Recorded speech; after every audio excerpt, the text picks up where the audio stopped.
We'll forever shine, just to stay alive. That simple means it. Nobody can hold me man. Nobody can change my energy. Nobody can hold me sick. I will not allow negativity. Nobody can hold me man. Nobody can change my energy. Nobody can. Nobody can.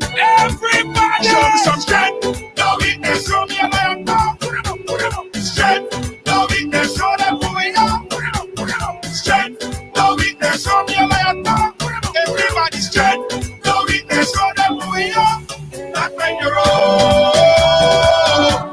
Your enemies, they must tremble. Your enemies, they must tremble. Yo, not when you're old. Everything has to humble.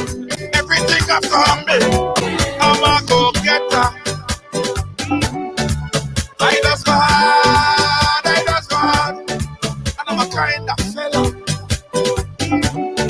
Put my trust in God. Put my trust in God. That simple means say nobody can hold me man. Nobody can drain my energy. Nobody can hold me sick. I will not allow negativity. Nobody can hold me man. Nobody can drain my energy. Nobody can. Nobody can. Yo, just show me some strength. No weakness. Show me a lion. Strength. No weakness. Show them who we are. Strength. No weakness. Show me a lion.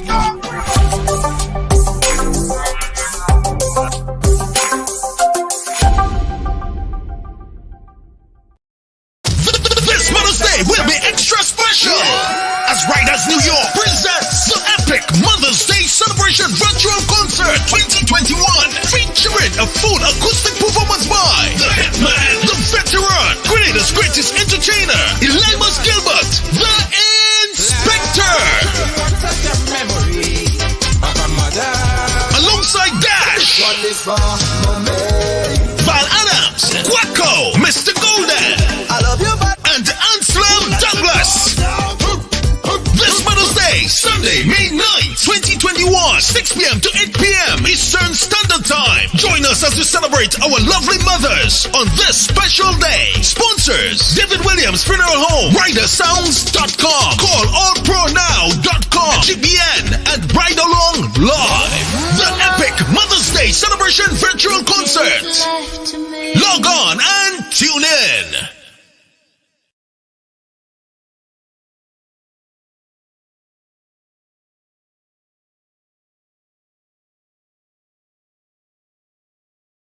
You gotta be firm in this time. All right, here we go. You gotta be strong in this time, son. Everything is happening crazy today. I don't know why. You know, my videos look as if it's lagging. Hopefully that fix. Stand by, guys. Let me run an ad and fix that lagging video. It doesn't look good. Stand by, guys. In the meantime, share the program. 30 seconds and we'll be right back. You're watching Ridealong Live for this Wednesday. Let me fix this lagging problem. I will be right back. Feeling hungry, grab a snack. Caribbean food delight. Jamaican patties, light and flaky. Caribbean food delight. Taste the difference. Caribbean food delight. Grab a patty, take a bite. Caribbean food delight. Quick and easy, grab a patty, take a bite. Caribbean food delight. Oh yeah. All right, guys. Tell you. All right. I think we're better now. Welcome to Wednesday on the Ride, guys. Thank you so much for joining us for today. Sorry, I'm a little bit late, but stuff happens, right? We know how it goes. And I'm still recovering from trying to reconnect all my contacts. I'm going to do a video on it because I tell you, today was not a good day. It was not a good day, but it's not about me today, right? It's not about me today. It's about an organization who is coming forward with a march, a protest to be held right here in Brooklyn, New York. And we have all the representatives, different sectors. We have someone representing the GUL Pre. We have someone representing the organization. We also have someone representing NDC and TGM. A wide array of individuals who's going to speak on the topic that we have been speaking about for the past week, right? Very important topic of privatization, all right? And I know you guys have questions as well. You want to input your opinions as well. So for that, we're going to open the phone lines from the giddy up, from the jump of the show. All right. So from the jump of the show, from the beginning of the show, we're going to open up the phone lines. Okay. So as you're coming, guys, go ahead and share up the program. Share up the program. Let me know if you guys hear me properly. Let me know if you guys hear me properly. Let me know if you see me properly as well. Let me know if you guys hearing and seeing me properly before we go forward. Hey, Kibbs, how you doing? Andrea, thank you so much. February Moon, how you doing? Thank you so much. Yeah, Suzette. Yeah, everybody representing today, guys. Yes. Okay, everybody hearing me? Everything good? We good? Audio good? Audio good? Visual being good? All right, guys, let's get into it. Because we're a little bit late already. All right. This is on the ongoing discussion that we had. It started last week after an investor in Grenada came out and made a statement. Now on Monday we did a program, and if you guys would remember, we had Kem Jones on with Tevin Andrew. We spoke in depth about it. But we definitely have a lot more to say, because an organization here in Grenada United, is planning a protest here in New York, and we wanted to speak to them and understand a little bit more about the protests and where and everything that we need to know. And that organization is being joined by a number of other organizations to expand the reach and to expand the views on it. All right, so this is the perspective on it, right? Sometime last week, we had an investor in Grenada made these statements right here. This is what was said. Privatize the airport, give it to the private sector. We definitely can do a better job, and because the only thing we will make sure is that when a tourist arrives, in 2 minutes he's outside. This we can do. We will also make sure that there is comfort, there is ease. We will fire anybody that will not meet the tourist with a smile. And that was Mr. Naguib Suarez. He is the founder, CEO, owner of this organization, this hotel in Grenada, Silver Sands.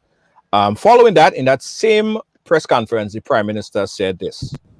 Naguib has shown when he gives his word, that is it. Many times people indicate all kinds of plans, you see all kinds of drawings, and you see nothing after that. But when Naguib says, I want to do this, it is done. So I've always tremendous confidence in whatever Naguib says he's going to do. And his love and feeling for the country has been something I feel has not been matched easily. All right. So the government has not made any statement on this, not until yesterday, when the Minister of Tourism and Civil Aviation made a remark on it, and this is what was said. Can you make a statement say something on the concern facing the nation right now, based on the comments made by the hotel investor a few days ago at the function in which you also spoke at that function? What can you tell the Grenadian people, really thinking of the government at this time and going forward, on the ownership status of the Maurice Bishop International Airport? Okay, I'll make it short. First of all, I want to state the very obvious, that this is a private businessman, and he was voicing his own opinion at a session, and that our government has never had discussions either within government or within the Civil Aviation Department or with any business person. He was expressing his personal opinion at that time, and government has not discussed that. Government has no intention of doing that. At this time, I can't say for governments in the future, but this is not something that has been considered at all. And given the circumstances now facing the airport, while it has not been, you say it has not been on the table for discussion, if it does come up, what would be your position on this? If it does come up at this present time, my position would be our airport is one of the few airports that are that is a statutory body under government, and you find it in a lot of countries that makes a profit, and it has done so. It has. All right, guys. So we apologize. That clip there had some audio glitches. Now, an organization here, as I said, Grenada United is teaming up with a number of other organizations to have a protest march. Representing that particular organization is a friend of Ridealong, a colleague of mine, Mr. Jerry Hopkins. Jerry, welcome to the ride. And if you could tell us a little bit about this protest that the Grenada United is planning to stage this coming Friday. Junior, before I get to doing that, let me just share a quote here as a backdrop to everything I'm going to say here this evening. And also let me preface what I'm about to do. I have to leave promptly at 7 because I have another appointment. So if the show is still happening after 7 and I have to leave, I don't want folks to assume that I'm leaving because I'm trying to push off the show or anything like that. I have a prior commitment. Okay, good. Now let me share this quote. Nobody must even feel that they could use a few dollars to buy out some people and get them to support their positions. Nobody must ever believe that they will ever be able to use money to buy out the free, dignified people of Free Grenada. That will ever happen. We'll always be proud and free. Those words were spoken on April 18th, 1982, on the site of the international airport, which we now call Maurice Bishop International Airport, by Maurice Bishop himself at a rally that was being held there to commemorate Mr. Richardson. Now, what we are seeing here today is not happening in a vacuum. It has a history. It has a history. The people of Grenada, Carriacou, and Petite Martinique, at home and in the diaspora, reacted to what they heard a few days ago. That was a Wednesday, the 21st or the 22nd, whatever day that was. We heard an applause. The applause came from a round of applause. It came from the officials who were there and the other friends of the current administration who were there. Days passed and nothing was said to clarify what was said. We have a history in this country, in Grenada, a history where the current administration would make secret deals unknown to the Grenadian people. The custodians, they are, but the owners are the Grenadian people. And the Grenadian people will find out about those deals after the signature line has been inked. We will just be basically told that so and so happened. The assets of our country has been squandered, mismanaged, sold, given away in many ways that has affected our economy negatively.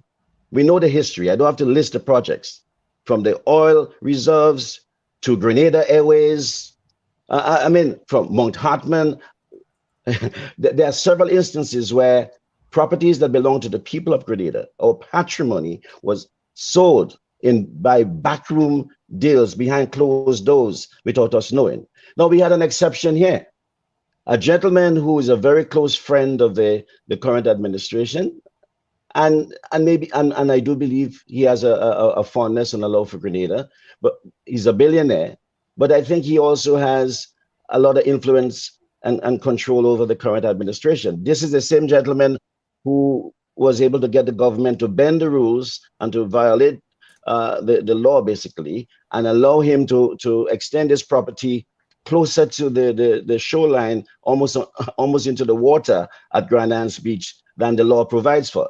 This is the same gentleman who made certain promises with respect to what was going to be done to deal with the drainage problem and the watershed in that area. You remember we used to have something like a mang in that area that would filter the run of the surface water before it enters the ocean. to prevent algae and other things that we have in Grandlands Beach now that we didn't have before from occurring there. So there's that history. And then he makes an announcement, and the government says nothing about it that would clarify in the minds of the Grenadian people that this is not really going to happen. But Jerry, no. yesterday, the minister. No, I'm getting to that now. I'm getting to that. No, yesterday, after that, what happened? We had a lot of reaction throughout Grenada, on social media, and in the diaspora. There was outcry. We cannot allow this to happen. This should not happen. We had this outcry, and what I would call what happened yesterday, I would call that damage control, good PR, trying to diffuse, trying to silence the people, because the people will be becoming anxious and outraged.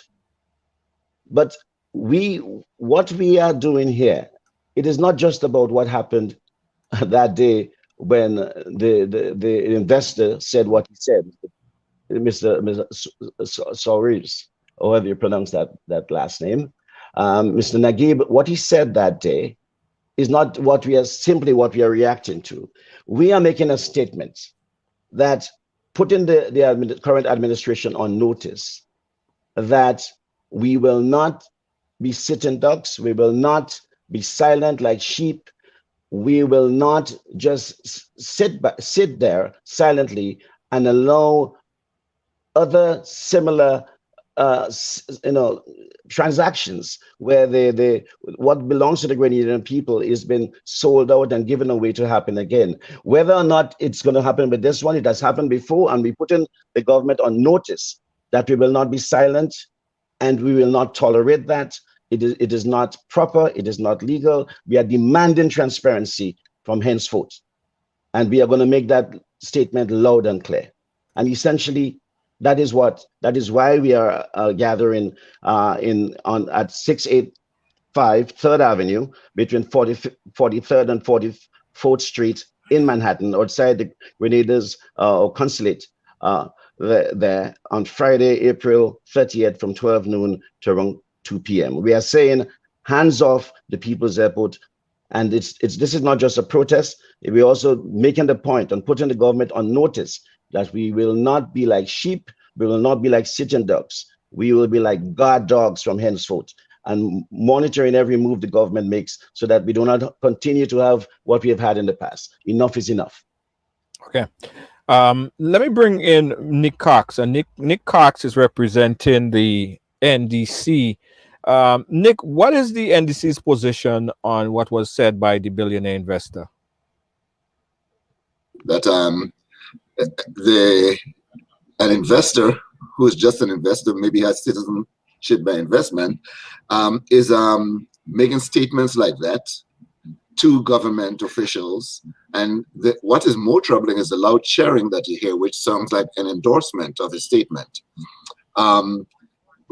Grenada is a very small country. We have very little resources, and we have been experiencing a giving away of we have to fight to keep our beaches. You remember Hog Island and things like that. It's been many, many years of fighting to keep what our natural resources available to our people.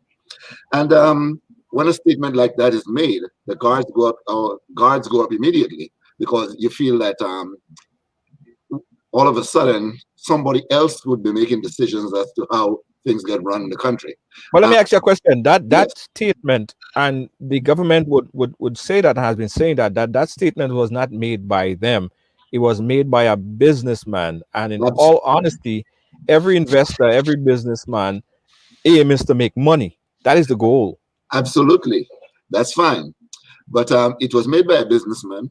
But the endorsement that came up by the chairing, as you might notice, that's troubling. And that's why our guards went up. It's like, what are they planning to do next? Are they going to make? Well, let me ask you another question. Would it been a different scenario? And I'm just playing devil's advocate here. If there were no chairs, if he said it and there was no chairs, would it be a different outcome? Would there still be a protest? Would there still be this program? Would there still be this conversation? Maybe not. Maybe there would have been talk about it as to push a pushback, letting the investor know that we are very concerned about giving away or just without careful consideration, allowing someone else to run our business like that. But those chairs definitely put it over the top. Right. And, Okay. and you have to wonder what was going on in the minds. We don't know what was going on in the minds. We don't know what was going on in the mind of the prime minister. We don't know what other conversations were there. Definitely, they did not utter the words, but it's troubling. Right. So we have Okay. to be proactive. Okay. Let's bring in Jeffrey Prudon from representing the NDC. Again, we're having a full perspective look, right? And we also have another point of view as well, which I'm going to play back. Jeffrey, welcome to the program. What's the GULP? Yeah, the GULP, yes. You said you right. had said NDC. Sorry? No, I thought I heard you said NDC, but it's GULP. No. I said, yeah, GULP. What is the GULP position? And I didn't know that the GULP was back in active. So you could probably introduce it again. I know about the GULP, but I didn't know that it was active presently as a pressure group or a political party. So that's an introduction for me as well. You could tell us more about that. But what's the GULP's position on what was said by the billionaire investor? Yeah, well, just to give you an overview, the GLP got reactivated in January of 2020, and we are following a very specific strategic operational plan in order to bring it back better, quicker, and faster. So that's what we have done. We have done some specific things in terms of we created a logo, studied our history, and GULP sits on 3 strategic pillars: independence, justice, and development. And this year we're celebrating particularly 70 years of the GULP movement democratic revolution of 1951, where the colonial administration conceded to the GULP movement demands of all the labor demands of that period. Okay, so what is GULP's position on GULP's reaction? position is, yes, GULP position is this: that airport was identified, that location and the land and all the preliminary work was already done by the GULP administration, and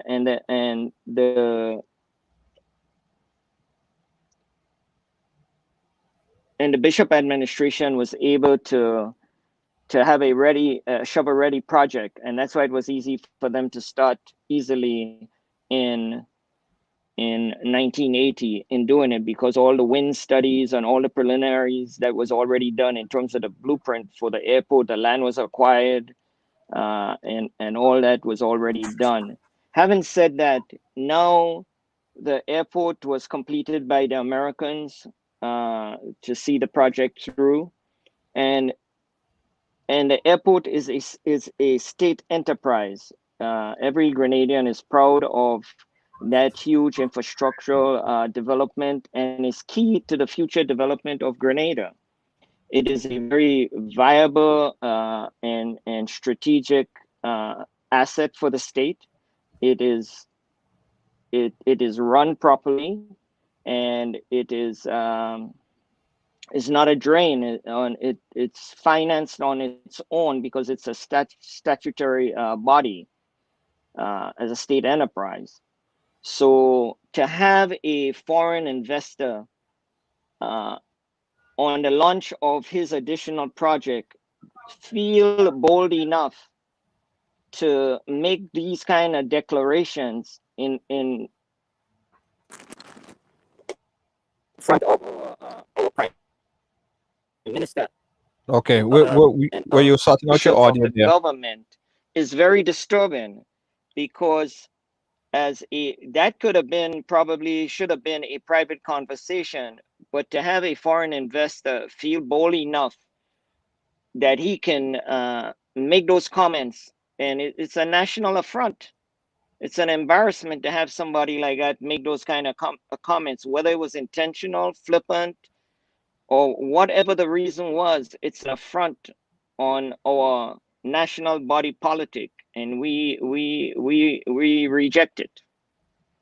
Okay. And All right, guys. so we want to make it very clear that there is no real rationale or reason for even considering that factor. And the main reason why this collaborative group came together is to make it under no uncertain terms that that is wrong.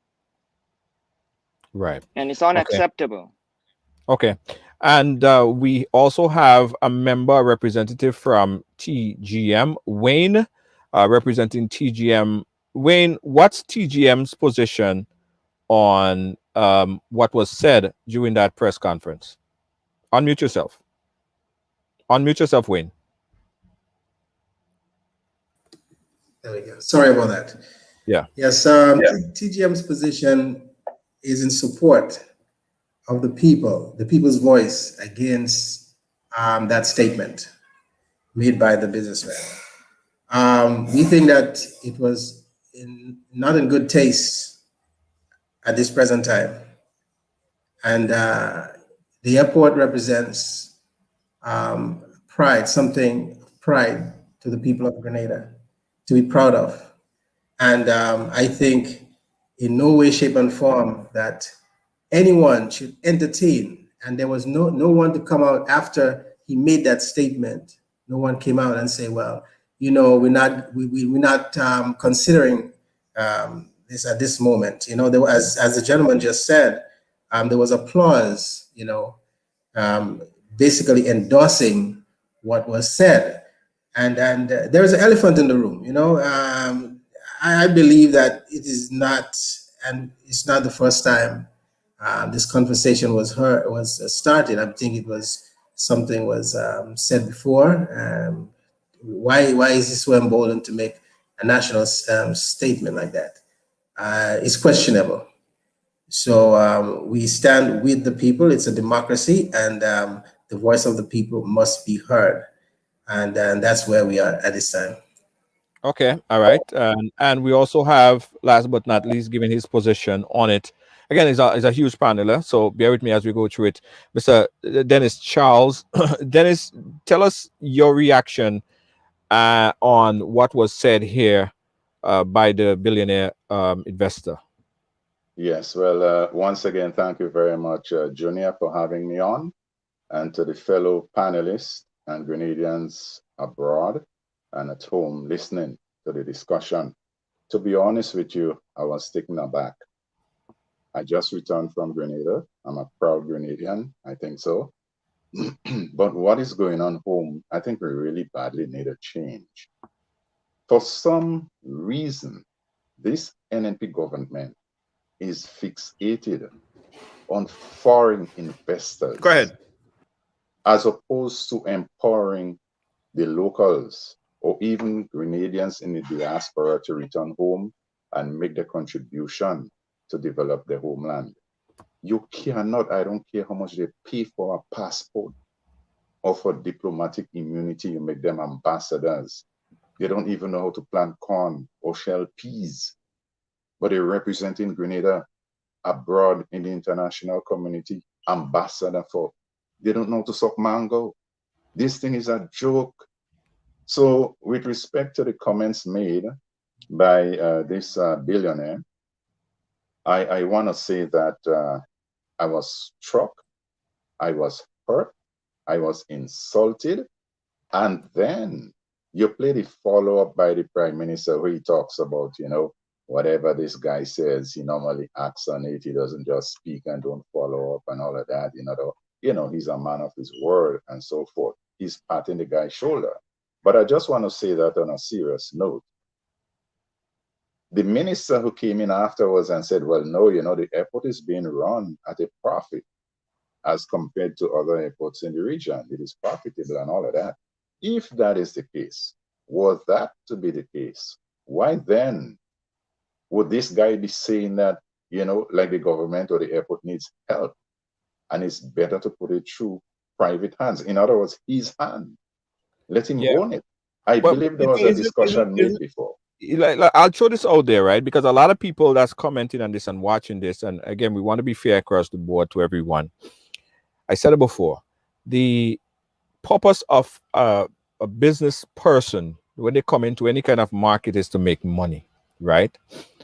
And a lot of people have messaged me before this program and they say, well, look at some guys trying to score some cheap political points. Here we have the GOLP, the NDC, we have Jerry Hopkins, we have TGM, and looking for an opportunity just to score cheap political points over an agenda. One of this person that made mention of that is Bobby Steele. I want you guys to take a look at this and I'll get everyone's reaction on what Bobby Steele, how Bobby Steele feel about this. Take a look at this.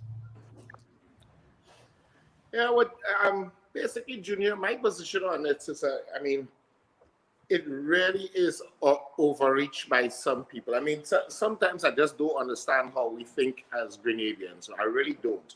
You know, and the thing is, we have been through something similar like this before, where we have chased off a past investor for absolutely no reason.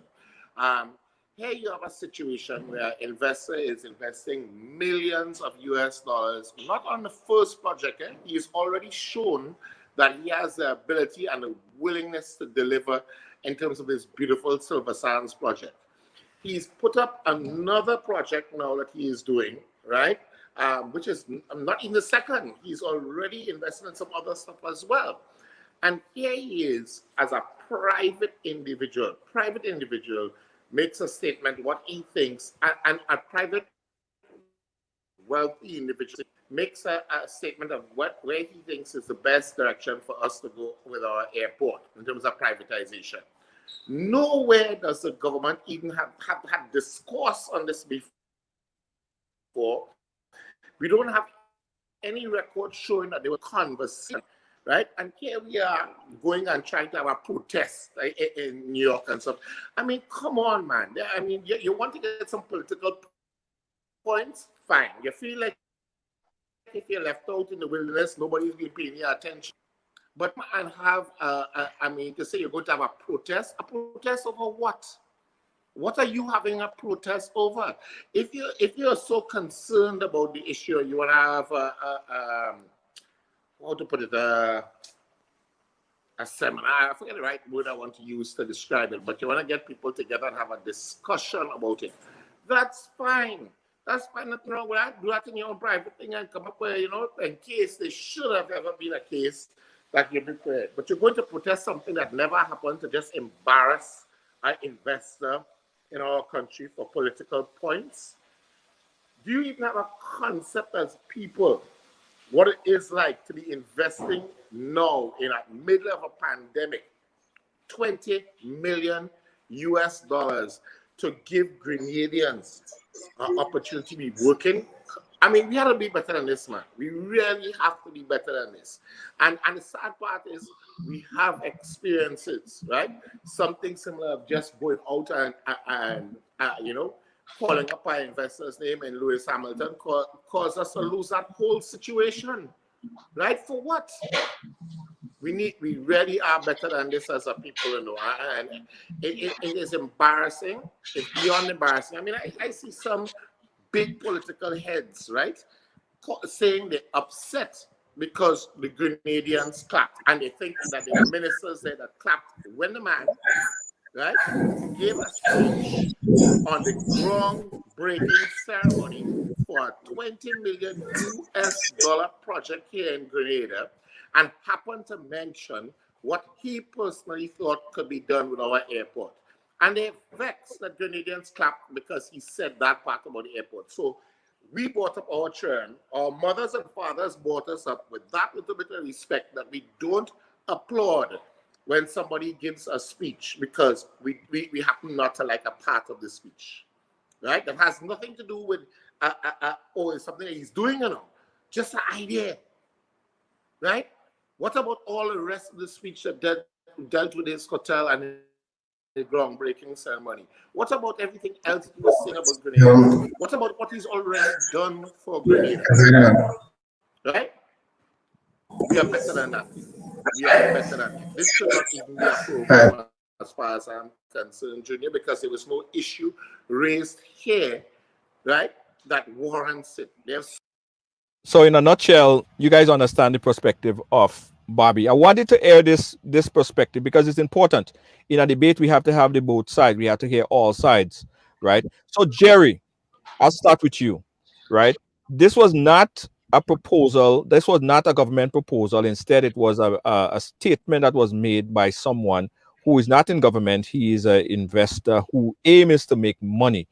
The minister came out and she said that there's nothing like that that's going to happen.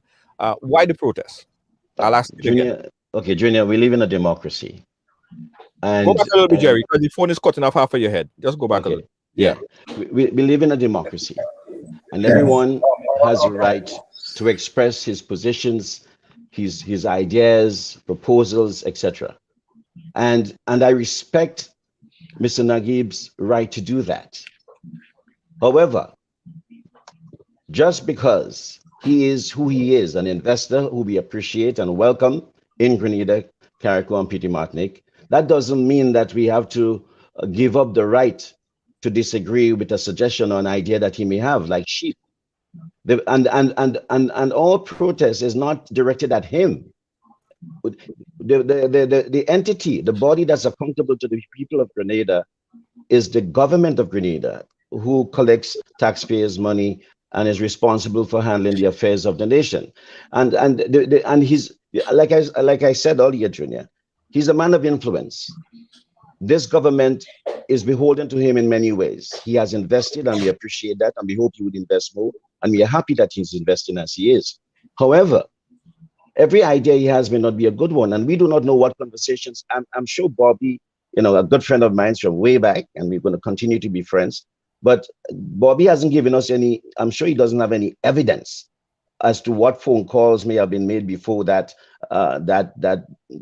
event, that speech. He doesn't know everything. You have no evidence to the opposite, that there were any phone calls. No. But this is not about. I see you. This is not about whether or not the government has agreed to do this. This is you can't take this in a vacuum. This is about the history of this administration. Right. Time and time again, they have done deals, made deals, and just imposed it on the Grenadian people without any consultation. Hold on, Win, your audio is creating a major feedback, so we had requested if you had a headphone, that would have been better. Can we get that kind of feedback from you, Win? But go ahead, Win. Yeah, I just want to make that point because I have a show to attend to diaspora affairs in a few minutes. Now, regarding what Mr. Bobby said, Mr. Bobby, when you go into someone's country, you got to understand the culture and what it means. The things you have to know what you say. What you could say and get away with in America, you may not get away in Egypt or Israel. You first must understand what symbols mean to certain people, right? So if he understood the culture and what the airport meant to Grenadian, he would not be making such a bold statement. And that's just my statement. Understand the culture of the place that you enter before you make certain statements. People has lost lives by making these mistakes, by entering into someone's country and making certain mistakes that they should not, which we take for granted. Culture is very important. Thank you. Okay. Nick Cox, go right ahead on reaction to what position of Bobby and those who basically are not in favor of what the protest means or what all this hoopla is all about. Well, firstly, to Bobby himself, why is Bobby trying to determine how we answer to something that we think is of importance? We're taking preemptive steps. Lots of things have happened, and we hear about it after deals have been made. Lots of deals made in secret. Now, taking a preemptive step when we suspect things could go down the wrong way, there's nothing wrong with that. If people choose to protest, that is up to them. Why does Bobby have a problem with that? It's not affecting him personally. Now, if the investor has a problem, then he really has a problem, because we live in a free country and we have a right to make a statement. We're making a statement to the government saying that we don't think you should ever think of just handing over the airport to be run by a private company, not just like that. If that's not an impossible thing it's not something off the table that can't happen. That we would say we never at all have it run by a private entity, but not just like that. The people must understand it must be carefully thought out as to whether or not that makes any sense at all. From all indications, the airport is running on its own. I know they took several $1 million loan to get up from China to get upgraded. How it's going to be paid back, that would have been determined in the loan negotiation based on what is expected, what income is expected from the airport. But we have to, based on the history, especially the history of the NDC, we have to take preemptive steps to put them on warning that we are watching and we know what could happen, and there are certain things we don't want to happen just like that. Right. Let's go to you and Jerry. I know you have to go at 7, so and you want to give some information on the protest. Let's jump to Dennis really quickly. Dennis, your reaction to the opposition side to what's happening here. They're saying that this is an overreaction. This is just a bunch of people here who are trying to score cheap political points. They're looking for something to jump at, and this is an opportunity. So being opportunistic. What do you say to that, Dennis? Well, it strikes me that Mr. Steele, and I don't want to get personal because we all know the family's connection to the NNP government.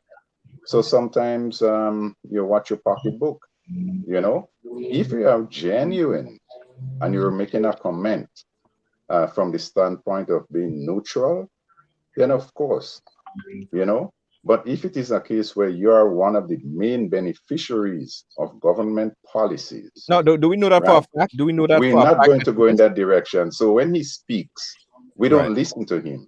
He doesn't have the credibility to come out and talk.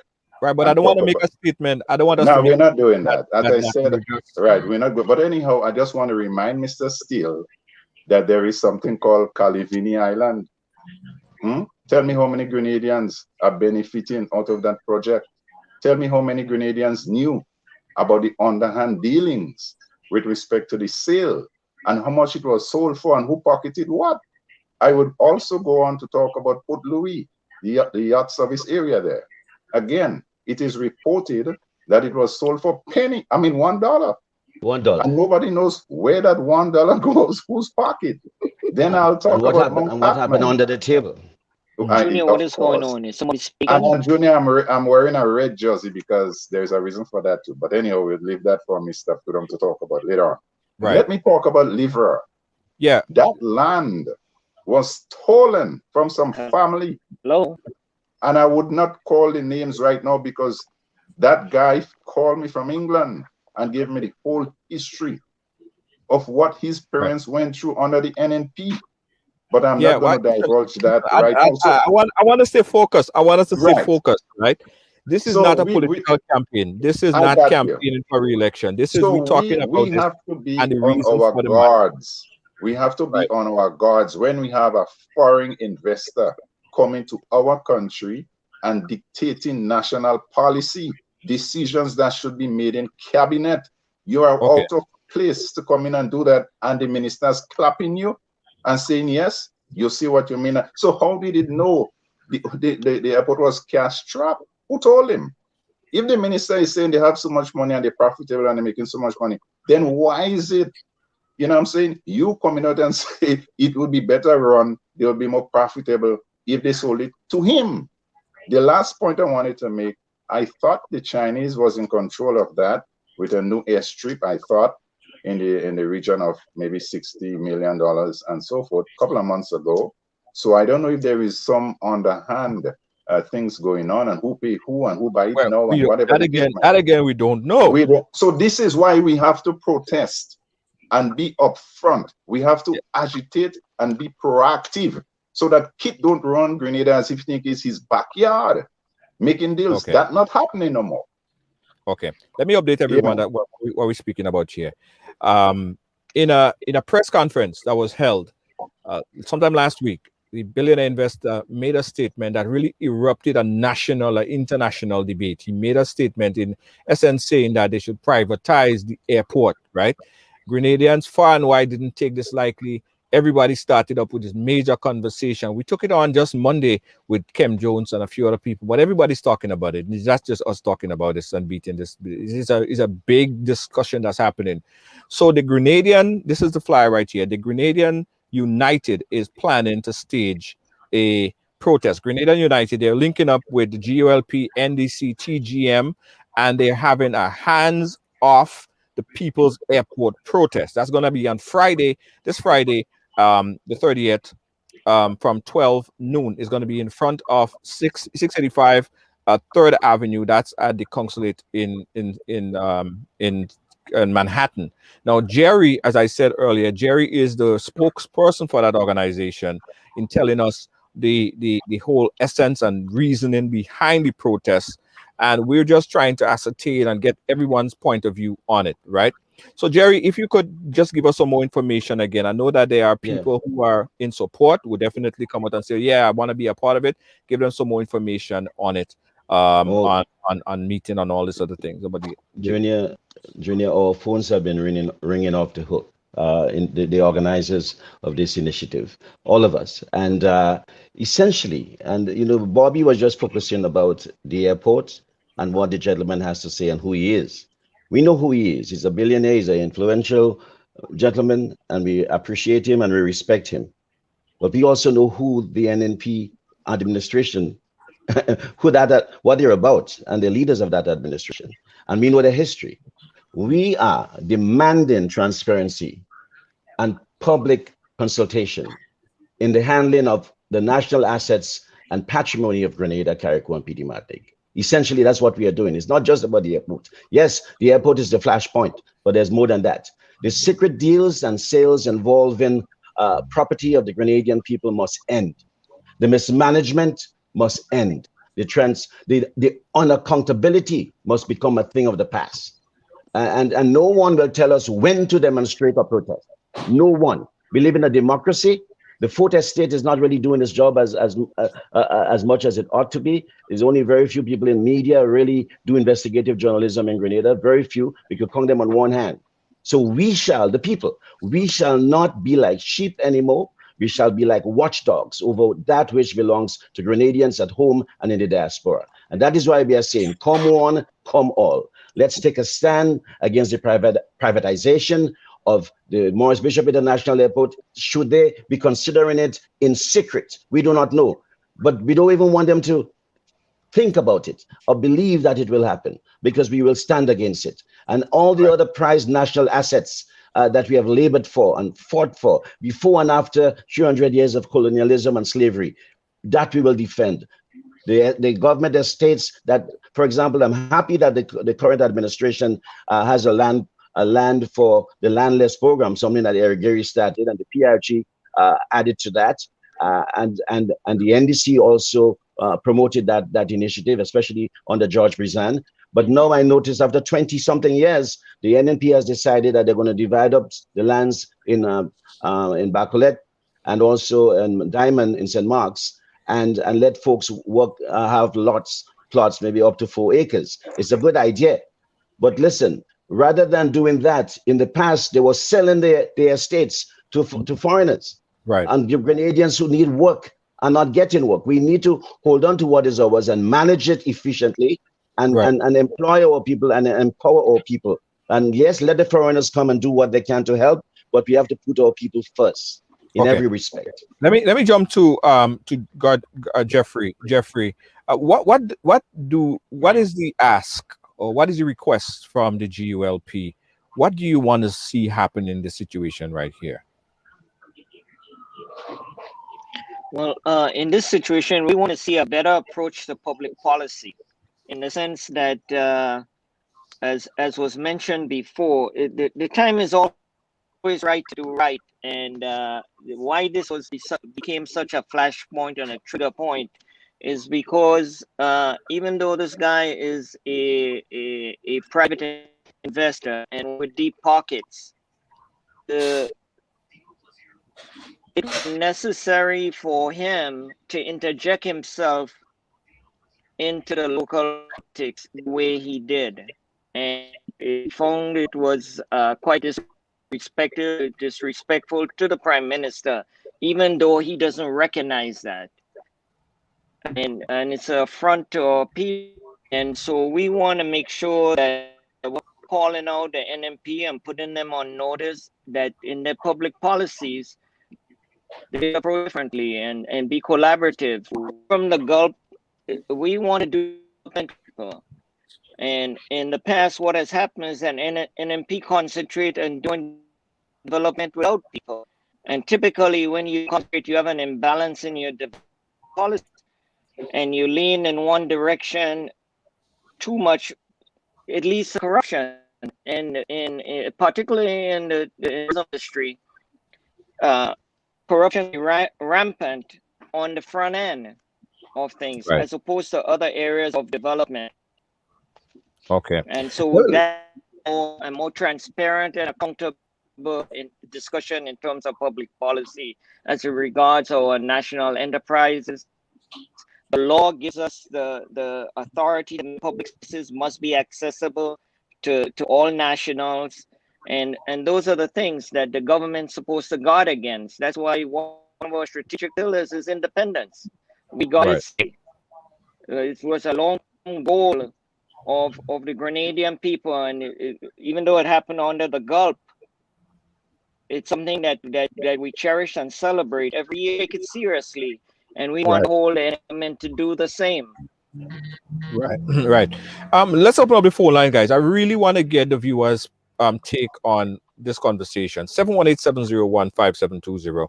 718-701-5720. We're talking about this. This has not died down at all in the diaspora here in Canada, England, all over. Everybody's still talking about it. I can't tell you how much phone calls I got from people who saw the little blurb that I did, the video that I did in support, and say, yeah, we need to stand firm, and we can't give away the airport. People are very, very passionate about this, and I understand. This is a hard-fought landmark for Grenadians, and they represent us, right? The international airport. So we understand the passion behind how everyone feel about it. So I want to get your views on it. 718-701-5720. Call and put your voice on record right now and let us know what you think. I want to ask Nick a question. Now, the Prime Minister is scheduled to make a press. I think it's tomorrow. He's going to be making a press conference interview type thing with some media organization. I think we're going to be carrying it as well. What would you like to hear him say, Nick? What does the NDC? What the NDC would like to hear from the Prime Minister tomorrow? It would be good if we recognize that Grenadians for more than a century have been producing well-trained, well-educated people that are being given the service around the world, but somehow not in Grenada. That Grenada has a history of looking to the outside world for getting technocrats to run things in Grenada. And it would be nice if we recognize that we have people, and we should be attracting our people to run our own country who are quite capable. We are an educated, well-trained people in the diaspora, in Grenada and the rest of the world, and we can do that. There shouldn't be any reason why we have to think of just random private companies to run things for us, or even just having to pull people from the outside always to do our business. There could, in many of those cases, it's a matter of people getting people that they can control, governments getting people that they can control for their own personal benefit. So do you think that is a benefit of the country? Don't you think that there's a benefit of the country to have investors come in? Yes. And with hotel. Hold on, before you answer, let me just take this call. I got a call that's coming in on the line. Caller, library calling us from. Okay, that caller hung up. 718-701-5720. So you could go ahead, Nick Cox. Yes, you were asking the question about whether or not investors should be welcome. Yes, I think so. If once money is being spent in Grenada, there is a chance for Grenadians themselves to benefit, and investors, both Grenadian and non-Grenadian, should be welcome. But also there are rules, especially in our small country, very fragile country. There should be policies set out as to what parameters they can operate in. so that the country does benefit. They come to make money. Yes, we understand that. We have to very much understand that. It's not that they care necessarily about Grenada so much. They care about their country. I mean, this hotels that come from, that are from the foreign hotels in Grenada, where do they spend the money? Where do they spend the profits? Do they spend it in Grenada? No, Grenadians get, at whatever level, get the salary, but the profits are not spent in Grenada. These guys have much more lucrative places, you know, the people don't live in Grenada. The people live in other countries, and they party in other countries. So the money is not spent there. So, you know, we have to consider those things. But yes, they bring money in, regardless of whether they're Grenadian or not. But they should be operating within parameters that we agree on, where we could benefit to the maximum. Right. So we welcome investors from everywhere. Right. Jerry, I just want to say one last thing, and I'm going to leave. Ahead. Yeah. Let me just remind folks, Grenadians United, that's the collective that's responsible for organizing this event, and the event it's happening right there outside the building that houses the Grenada's consulate in New York City, 685 East 3rd Avenue, and that's between 43rd and 44th Streets. And folks, if you want additional information, there are two numbers you can call: 718-844-6209. Again, 718-844-6209, or you can call 347-350-4285. 347-350-4285. Again, this is not just about whether or not the government has already decided that they are going to build a hotel, or take control, allow a private entity to operate our international airport. It's not just about that. It's about everything that has happened up to now. And the history is there. In no uncertain terms, we all know what the history is. That government makes secret deals, and then we learn about it after the fact. That will happen no more. And we do not want this to become another example of that. And that is why we are proactive. And that is why we protest. And no one, no foreigner, no local, no prime minister can tell us we can't protest. We're going to do it. We're going to do it exercising the rights that we have in the diaspora and back in Grenada. And that's about what I want to say about it. I respect the views of others. I respect foreign investors, as well as nationals who are in the diaspora who want to invest, as well as non-nationals who want to invest. We welcome them, but like Nick said correctly, we ought to have parameters, we ought to have guidelines, and we ought to be able to implement and enforce those. And yes, as Michael Manley said, we want to forward as a people, not on our knees, but on our feet. We have to do things with respect for foreigners, and foreigners must respect us as well. And at the end of the day, we'll all be happy when we do things properly. We want good governance, we want accountability, we want transparency. That's about it. Thank you so much, Jerry. And I know you have to run, so we'll catch up. I have a question to throw to the panel. We'll continue for another 5-10 minutes or so, right? Why people would ask, like, why, like, there was such a rush to put out this this protest, not coordinating anything with Grenada or organizing something with the wider diaspora so it will be more impactful, where you could have the Grenada and you have something happening in Canada, something happening in the US. It packs a bigger punch. Why the rush to have this done this Friday? Anyone could take this.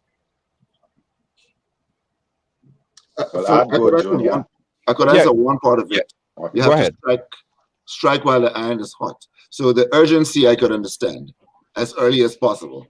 Concerning the greater plan of collaboration with the rest of the world, that's another thing. That's a thought. Right. And that coordination, is there any coordination or any coordinative effort going on in Grenada? Because they have not had any protest action in Grenada relating to this particular matter, or anywhere else for that matter. Are there plans to coordinate something, or just the first and the last, and we're not going to hear about it again? What plans do you have? All right, well, Junior, let me just answer that question. I have to remind I would say there's no long-term plan. It's always right to do right, and this is a issue that resonates with all Grenadians wherever they are, at home and in. And this was an affront this was an overreach. This is an individual, because pockets can in a public forum make comments like that, like he is making policy for Grenada.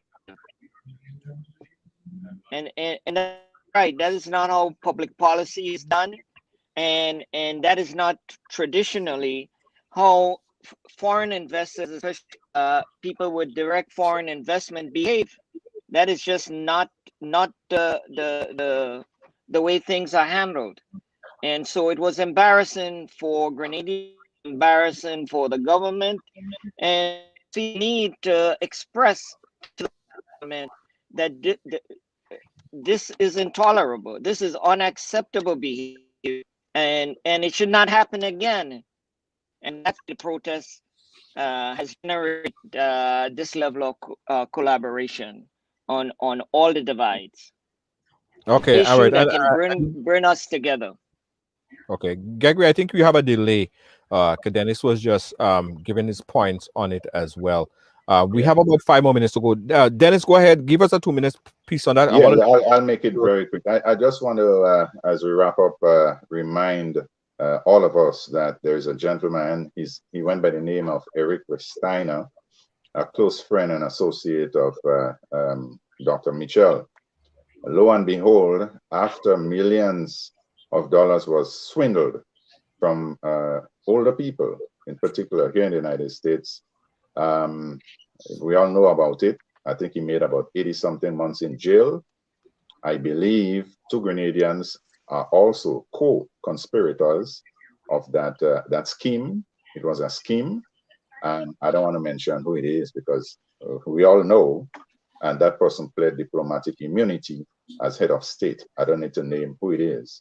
But we have a history of doing shady deals, backroom deals, not leveling with the Grenadian people, and you get to find out about it after the fact. All the monies collected under the table, we don't know. No accountability, no transparency, and all of that. So we're kind of sick and tired of it. I just want to state that I don't have a party. I do a lot of charity and all of that. I have a movement, Grenada United National Movement, and to help computers, whatever, books. I want to do some libraries all over the country, nursing homes, whatever. But I'm associated with the goals and aspirations of the Grenada United Labour Party. Whatever it is that would bring down Keith and end the NNP, I am there. As I say, for Grenada to grow, the NNP has to go. It's time. Okay. All right. That's your position right there. We'll go around the room a bit and get everyone closing statements on it. Again, guys, there's a scheduled protest for this Friday in New York. It's going to happen in front of the consulate building on 3rd Avenue right here in New York City. It's been hosted by the Grenada United and it's joined by a number of other organizations, political organizations, and that's this coming Friday. Nick Cox, closing words from you, sir. Right. I just want Grenadians to be aware, Grenadians worldwide aware, that for the last 4 decades, there has been a constant miseducation of the Grenadian people. So much so that many of us now don't know what the rights are or what opportunities lie out there for them as Grenadians. The history is not taught. The few who are ambitious and are into reading and researching may understand, and I know that I see the movement of young people getting active now, which is very good. But in general, people just don't understand. And they take it for granted. They've been brainwashed to believe that there is one government that could do it all and really have their future in mind, and that it would take care of the future. But they don't realize that, I'm talking about in general, don't realize that my mother used to have a saying, you put butter around your mouth so you think that you have food. So yeah, I mean that's what people are being fed. So we want people to, Grenadians all, to just consider, listen a little bit more carefully, pay attention to what's going on, so that the land that you stand on would not be sold out from under you, and you would have opportunities that truly you as Grenadians, we as Grenadians deserve to have for our future, for ourselves and our children and our children's children. All right. Thank you there, Mr. Nick Cox. Jeffrey, closing statements from you, sir, before we wrap up. All right. He has a delay. Jeffrey, go again. Can you hear me? Yeah, go ahead. Yes. We can hear you. Yeah. Go ahead. Well, I want to thank you for having us on Ridealong, and it's an opportunity to come out and present the Gulf position on the incident that happened in Grenada, and how the foreign investor felt that that he was able to be that flippant in adjusting public policy in a direct manner like that. And we often ask ourselves, well, how can it be that someone can feel so emboldened to do that? And the outrage is sufficient enough to put the government on notice, and so that there should be some sort of decorum of these investors. We don't experience this overreach or this basically misbehavior in how things are done. And so that basic position going forward, and hopefully that the government would adjust and make some changes, and they're going to face some real stiff opposition in a very collaborative manner going forward. Okay. And Mr. Dennis Charles, a closing statement from you, sir, before we wrap it up. Yes, once again, thank you a lot, Junior, for such a very important panel, and my fellow panelists for expressing your views so eloquently. As I said, I'll be in Grenada in about 2 months. I want to see on the ground how things are going. I believe we are at the crest of something really, really big. I believe the NNP is on its way out. Health-wise and otherwise, I don't think the Prime Minister is doing that good. I think the young people are fed up with the bushing, brown down policies, a few bucks and a bottle of rum, to galvanize and maybe a bag of cement. That cannot develop a country. The same old lies, the same gas and oil and the same shrimp farm and all of that, we've been down that way before. I don't care how much low we could whine.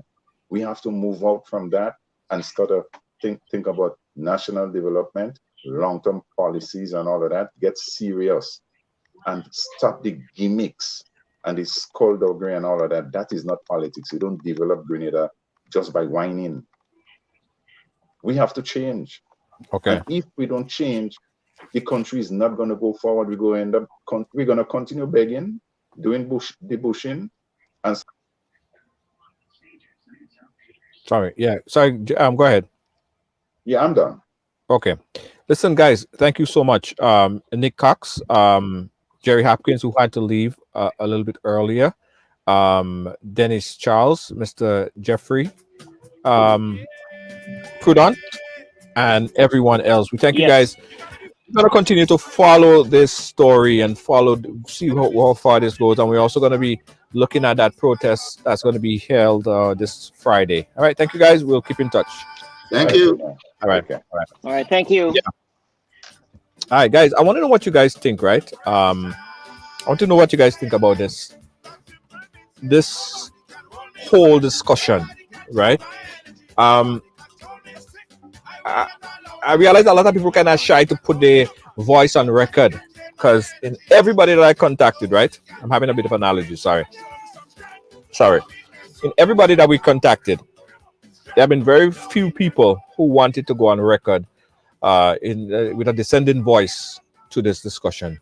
Bobby, we thank you for giving your point of view, because I want to have a discussion, a debate, conversation, not just people who are people might say politically minded or politically geared, that might be looked at as just looking to score political points. Nah, people who don't even have a skin in the race, people who don't even have a political party or agenda, right? I want to hear from you. I want to hear from the people. But sometimes, you know, we're scared to speak. I know why we're scared to speak. A lot of times it's because we're scared of victimization. We're scared that if we speak out, and even if we don't like what is happening, but we speak out against it, it's because we're going to be victimized for it. And that happens. And we understand that happens. And some people have to choose between their bread and their mouth. I mean, mouth, when I say it's mouth, speak, the ability to speak out, right? So they have to sometimes just say, you know what? They'll keep their mouth shut just so that they could eat. It happens, and we understand that. But we did look all over, guys, to try to find people who have a point of view on this. There was very few dissenting voices who was willing to come on camera and speak about it, but we did try because we want to have this debate. These gentlemen came on because of the organization that they're with, but I would love to have the Minister of Tourism. I would love to have the Prime Minister. I would love to have someone come and make a full definitive and say a full definitive answer to what's happening or what the discussion is. So far, we have not heard that. We heard the Minister of Tourism, Clarice Modest Kerwin.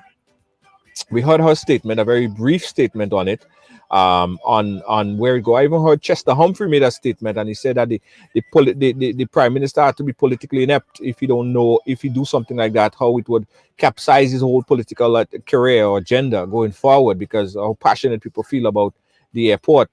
People are making those statements, but they have not been a precise, concise press briefing, right? And we're looking forward to that. The Prime Minister is scheduled to have that, I think, tomorrow, and we're going to be carrying it live. We want to hear what he's going to say. I probably might be in the presser as well to pose some questions, and we'll see what comes out of it, right? But we as a people, sometimes we have to be not afraid to speak, right? We have to be not afraid to speak. Bear it not, right? I'll tell you guys quickly, my social media page that you guys would have, you know, contacted me on for years. I had my Facebook page. I had my Facebook page when Facebook just started to be public.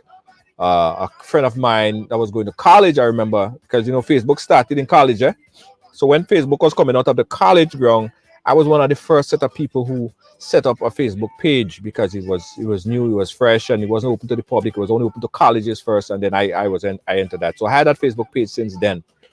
And the amount of content I built on that Facebook page, the amount of contacts that I built on that Facebook page, it really kind of, you know, mobilized everything that we're doing right now. In fact, when Ridealong started, it started on that Facebook page, on my personal profile page. So I have a lot of visual and content. Yesterday, I got the news that Facebook page, Facebook profile page, which I use, I get up in the morning, I say good morning to everybody, so amazing, be bright, inspirational, and all these other things. We don't use the page to demonize or chastise or nothing like that. It was positivity. Then that Facebook page was deleted, permanently deleted. So I'm in a category of people like Donald Trump. We are in the same category. I never thought I would have been in the same category with this man. But anyway, my Facebook page was permanently disabled, right? So you guys cannot contact me on that Facebook page. In fact, not that you can't contact me, you won't be able to contact me, because if you search that name, you're not going to find me. All the content and visual that was on that page is gone forever, permanently deleted. So if you guys see a request from me from one of my other pages, you could accept it, but everything is going to be right here on Ridealong page, right? So we want you guys to sorry guys, I have allergies. Like the page, like this page right here, and you will get all the updates that you need. As to why the page was deleted, I don't know. I really don't know. I'll tell you what I know. I'll tell you guys what I know. Dating back to a year ago, I know there have been some efforts by a few individuals to take down all of our pages. There have been strategic people that they have been reporting every post that I make. Even if I get up and I say good morning, that has been reported. Even if I post a video talking and helping people, that have been reported. So there have been a lot of reports on posts that I did over the past year. So much so that we did a funding drive for St. Vincent and the Grenadines. We raised over close to $9,000 in funds. All that money was somehow reported as it was some kind of fraud. and the company send that money back to everybody. So it has been a effort by a few people to take us off the air. A few people that came on, they didn't like, or they didn't like what they saw anymore. They become enemies of the program, and they grouped up in a way to try to take down the page, and take down my page, and that's what happened. That's essentially what happened, because I've gotten non-stop report. I've been blocked and banned like every week. Sometimes I go live and I can't go live on my personal page, and that's been happening for over a year. So I guess, it came to a point where Facebook figured that, this is enough, and the page was taken down. But I don't know a specific reason as to why the page was taken down. It was taken down, and that's where we are right now. But that's not going to stop. That's not going to stop the what we're trying to do and what we'll continue to do. We're branching out, and we're reaching out in other places. Let me also say real quickly, guys, that we have this event that I want you guys to pay attention to. It's our Mother's Day event that we have coming up on the 9th, right? This is a very important event to me, because you guys know how I talk passionate about my mom and mothers in general. So this one is for the mothers, and we are what we're trying to do is to really put on a world-class virtual concert for mothers. So we put together a list of artists who this is not a jump and wave type of concert. This is a classical acoustic style type of event, and it's taking place this Mother's Day. It starts at 6 p.m. to 8 p.m. Now it's going to be broadcasted on multiple platforms. GBN is going to carry it. We're going to carry it, but that's not all. In the venue, we have a venue in Brooklyn where the event is going to be live from.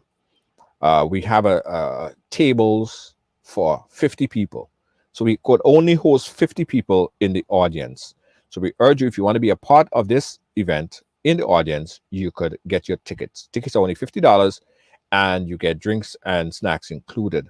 But if you don't want to be at the venue and you want to be virtually, we have a virtual pass which you could come in on the Zoom and still be a part of it. You could interact with the artists and have a very good time while you do so. You could get that ticket as well. We'll provide that link for you at the bottom so you guys could buy your virtual ticket, but it's going to be a really, really good event.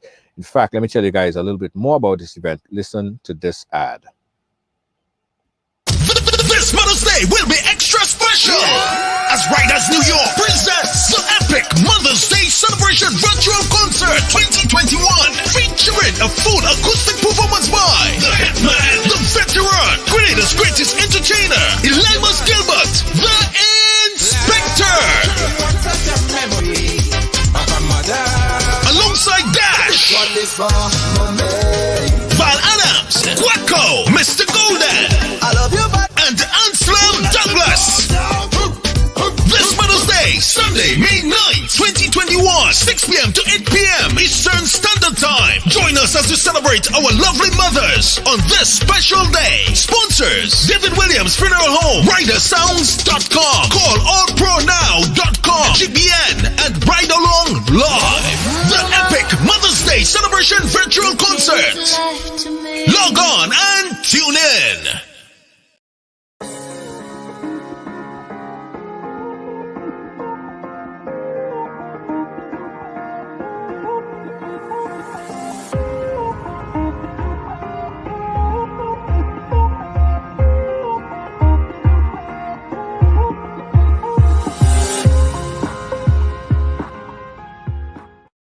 Welcome to TD Bank, where you'll find the personalized attention you deserve and the legendary experience you expect. Let's do business. If you are a medical or dental practitioner, contact me to hear about our tailored lending solutions for residential mortgages, equipment purchases, practice-related commercial mortgages and refinance. Visit me at 500 Baychester Avenue to hear more about our full range of personal and small business banking solutions. See you soon. Are you fed up of your mask or your foggy face shield? Introducing the Fashion Shield from callallpronow.com. Keep your hairdo intact, your makeup flawless, and be fully protected. Get the Fashion Shield now. Call 516-387-4246 or visit callallpronow.com.